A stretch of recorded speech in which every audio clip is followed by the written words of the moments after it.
Ang ating simpleng barn. Let's go.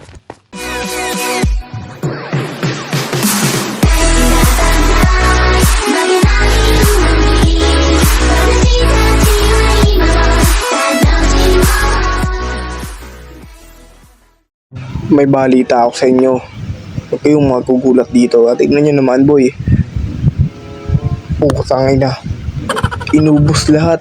Yung 29 diamonds na nakikita nyo, minina ko. Kung makikita nyo, diba, may mga totem ako, saddle, diamond, iron, lahat tinakaw sa akin. May galit ata yung nagnakaw sa akin. Lahat inubos, hindi man na nagtira ng resources. Yung taghirap ako ngayon, nagmina ako.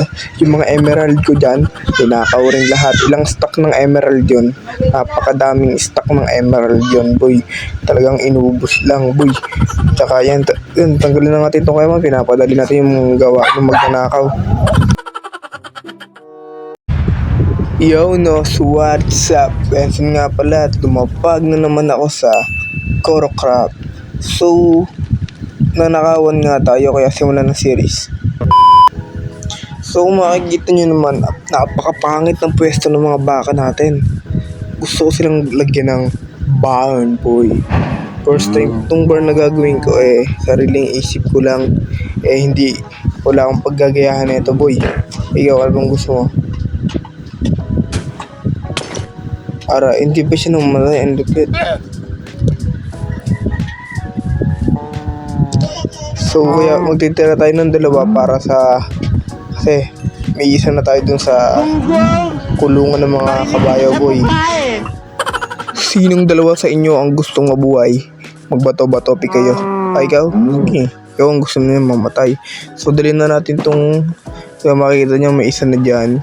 So, dyan muna kayo pansamantala hanggat gumagawa ka ng barn. So, napapangitan ako kaya tatanggalin ko to in 3, 2, 1. A few moments later.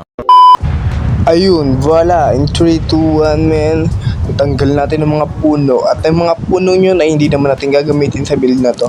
And bakit may nakalutang na beehive at dahon doon. Tagal nilang So, mangunguha na ako ng mga resources dito tulad nito mga deodorant at mga andesite.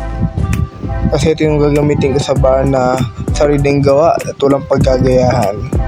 Pero itsurang barn syempre. At kung ito yung isa sa mga main material na gagamitin natin, ano pa nga ba? Malupitang dark spruce logs. Few inches later. Spruce logs pala. So yung gagawin kong barn ay dito kaya ikaw unlimited water, pahinga ka na. So ito kasi wala akong dito, boy.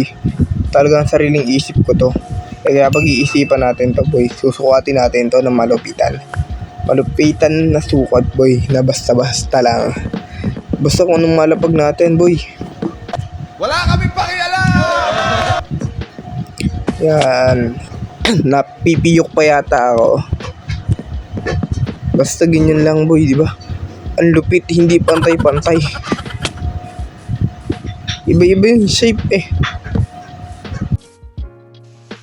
Oh, hindi pa nga pantay pala dito Ang tanga ko naman. Few inches later. So, ayun na nga after a few minutes nakagawa na ako ng simpleng tayuan nila. Kung makita nyo naman. So, ito, isa sa mga technique ko. Kung magte-texture kayo, kung anong madampot nyo sa inventory nyo na yun. Basta-basta nyo lang, boy. Hindi nyo na kailangan ng designan yan para mag-texture siya. Pag haluhuluin nyo lang yan, cobblestone, andesite, deodorant, cobblestone.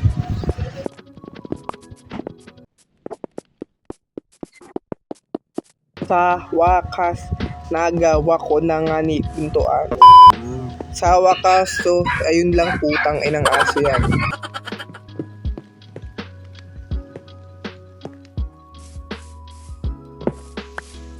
A few moments later.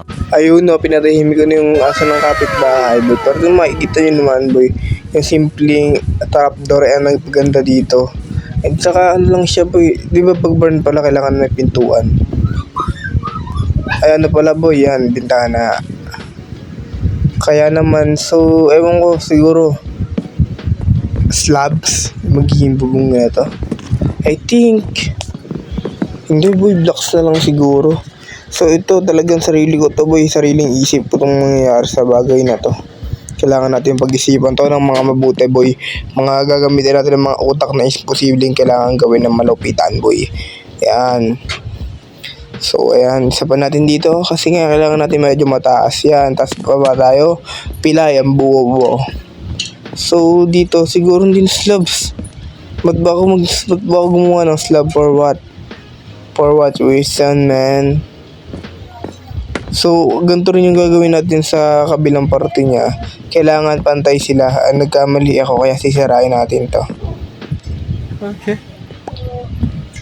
So, ulitin natin kasi hindi naguguluhan ako sa mga bagay na may gusto kong mangyari na hindi ko pa magawa. Ayan, dapat 3. Boom! Ayan yung sinasabi ko. Boy, ang iingay talaga ng mga aso. Few inches later. Bang! Pinagyan ko ng stone yung taas, boy. Naging napakaganda ng itsura neto, boy. Excited na ako sa kakalabasan neto.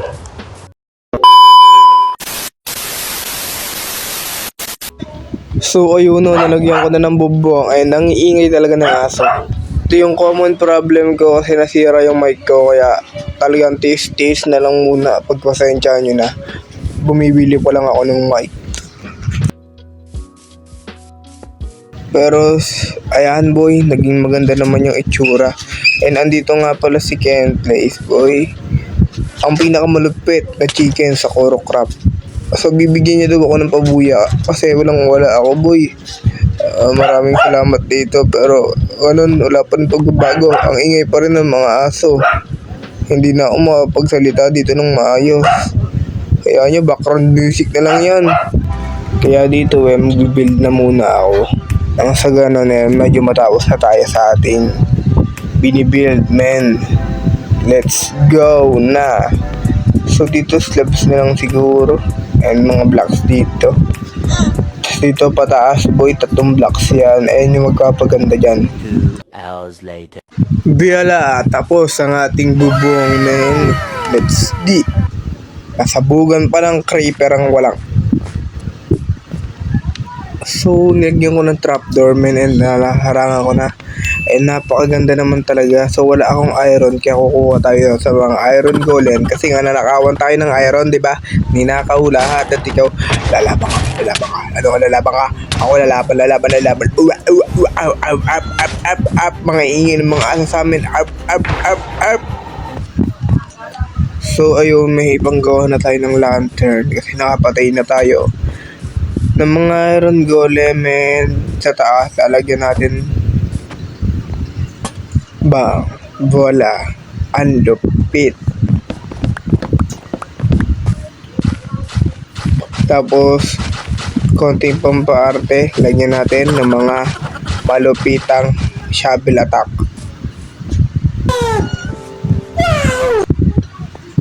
So pwede na natin ilipat tong mga dito pero pera muna ako ng hay bale pan-design. Inches later. So, voila! Ang ating unang sariling gawa ay tapos na rin. Sariling gawa to, boy. Maghanap kayo sa Google buong araw. Hindi nyo makikita to.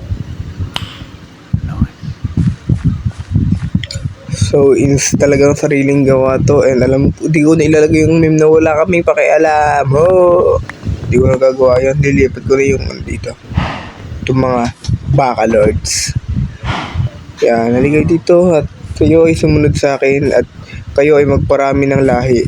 Simula ngayon, kayo na ang paparami ng mga angkan ng baka nyo. Rest in peace sa karir mo. Ako ay nagrarap na nang hindi ko alam. Pero ano bang kailangan kong gawin? Wala lang akong masabi. Pinapahaba ko lang tong video, boy. Pero makikita nyo, ang pangit pala ng farm ko, no? Kaya may gusto kong gawing simple lang, boy. Wala kaming pakialam!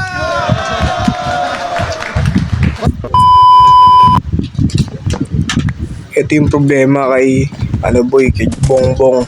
Napakabilis niyang tumakas. Napakabilis niya ng kabayo. Ang bilis rin niya tumakas. So, asan yung isa pa? O, ikaw. Halika dito, ang kulit mo. Hindi ko pa nga kita napapangalanan. Hayaan mo next episode. Yung mo, nakalabas na naman. Yan, di ba? Ang bilis ng tumakas. Few inches later. Voila! Tapos na ang ating barn at ang ating nagawang farm. Tingnan nyo boy, napakasimple lang ang nagawa nating farm, pero tignan nyo, ang ganda tignan boy, ang linis na tignan ng ating nagawa. Ang lupit, bibihira lang kayo makakita ng mga gantong klaseng tao boy. Ang lupit boy, ang lupit ko gumawa boy, builder na ako, nakagawa lang ako ng barn boy. And asan yung nanay nyo? Dapat ikaw? Sige, sorry, alis na ako. Ang lupit boy. Yan kayo, ayos lang ka ba kayo dyan, boy? Ikaw, Jobert. Ha? Ano? Sige. Kaya ayun nga, dito ako tatapusin tong video to. And sana naman nag-enjoy nga kayo. Kung nag-enjoy nga kayo, mag-iwan lang kayo ng subscribe dyan. Kasi ngayon ako ulit nakapagkanto ng outro, boy. Ayun lang. Thank you sa inyong lahat sa pagsuporta sa akin, tropa.